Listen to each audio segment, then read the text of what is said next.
125 years, 225 members strong, and Greenwich PD is still the exception. Really super proud of all the officers of the department. I don't think the Greenwich Police Department is a typical police department, I don't. These are a group of educated, passionate, friendly parents, people. It was 1906, 10 years after watchmen were appointed to keep the peace, that the town officially formed the department. The town leaders just really recognized that with the trains coming through and all of the changes in transportation and the community, that the community expected an organized professional police department. With headquarters on Havemeyer Lane, the department would grow over the years, producing the town's first African-American officer in '51, the first female officer in '77. Greenwich Avenue is two ways. All new officers, their first post is out on the avenue directing traffic and at night shaking doors. When I came on in '69, we had certain rules that we had to abide by. We had to carry our firearm and our badge no matter where we went if we were in the town of Greenwich. I have two sons on the police force. 1974, I was age 21, and I was working as a summertime special, waiting to get full appointment to the police department in July. Growing up and looking around the town of Greenwich, we didn't see that many black officers on the police department. So I decided at a point in time that, you know what, I'm going to apply to the job and try to make a difference. He did. In 1994, Allen was sworn in as the department's first African-American supervisor. He'd later become a lieutenant. I was hired in 1998. I was 27 years old at the time. My boyfriend at the time got hired a year later and is now my husband for 21 years. I was determined to be able to continue being a police officer and raising my children. The police department here was unbelievably supportive with that. When I was here full-time, it was definitely a family. Most of the officers lived in town. We did a lot of things after work.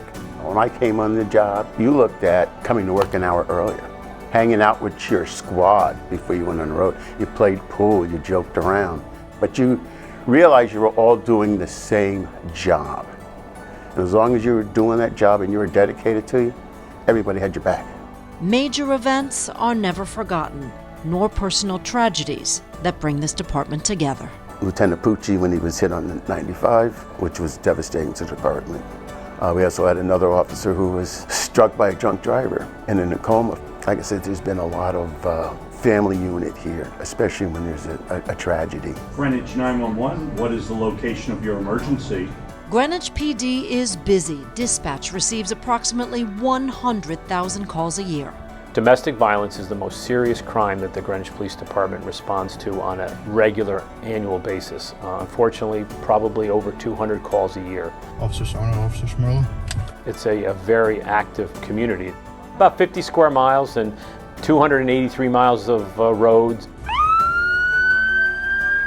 The patrol division, and that's kind of like the backbone of the department. The level of service is increasing, the number of calls are increasing, but the challenges are always met by the officers. Have a good day now. So, enjoy. We've had a bike unit for some years now. You can do 35 miles an hour. They're quicker in traffic than a regular police car. ORCA is the Organized Retail Criminal Activity, and these are officers who are in plain clothes who again reinforce that relationship we have with the owners and the managers and employees of the store. Greenwich has 24 miles of coastland, and we have 2 islands that are our beaches. Our Marine division's manned 12 months of the year, and they are EMTs, they're trained scuba divers. We have the oldest police dive team in the state of Connecticut, which started in 1960. Probably 20 cars were lost for just driving into water that was standing they didn't think was deep. I don't think people realize that during the storms, we're out there. We're out in the middle of it because we still have to respond to calls. The department does a lot of charity work that a lot of people probably don't realize. I'm so proud of the fact that we have over 1,200 graduates of our Citizens Police Academy. We have our Women's Self-Defense class, making officers available for different programs at the schools. The most dramatic change in recent years, technology. We started out the cars, there was like maybe 3 cameras on the road. Now where everything is digital. We were already doing constitutional policing, so now the technology part did have to be added. But overall, we found that the body cameras have captured the officers doing the right thing.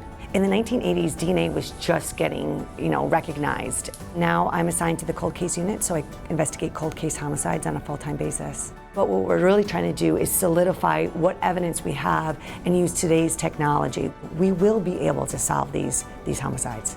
Over 125 years, change is good, though consistency in commitment is even better. You have such a dedicated group of officers. I do hope that the people that I do have contact with can see that passion. What are you most proud of in the 35 years you've been here? The impact on other people's lives. When you look back at the inception of the police department and you just see the progression over the years, it's astounding. I'm not just the police chief, I'm also a customer, I'm also a resident. We've really built a great team. Now, not everything was perfect, but we've learned from the mistakes or the challenges that we weren't able to finish. People will recognize the importance of that history and keep it moving forward.